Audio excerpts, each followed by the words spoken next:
नमस्कार, माझं नाव क्षितिजा आहे.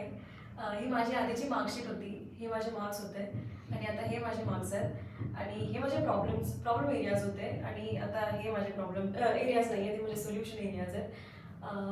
तर FRसाठी मी 41 मार्क्समध्ये म्हणजे बेसिकली ही माझी आधीची मार्कशीट होती आणि मी इथे जे काही काम केलं आणि ज्या काही टेक्निक्स मी शिकली आहे त्या बेसिसवर मी हे मार्क्स घेऊन येऊ शकले.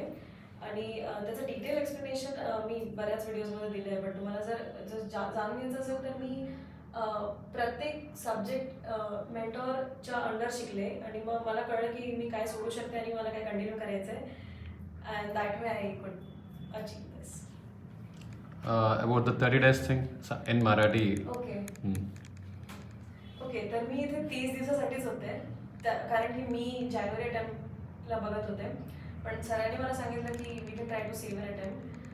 तर मग तू ये, आपण बघू 30 दिवसामध्ये काही होत असेल तर. मी परत घरी जाऊन पेपर्स लिहिलेत, मी हैदराबादमध्ये पेपर्स नाही लिहिलेत आणि तरीसुद्धा येऊ शकलं. So I think it's very much possible. You should believe it. आणि मी केलं तर तुम्ही पण करू शकता. Perfect.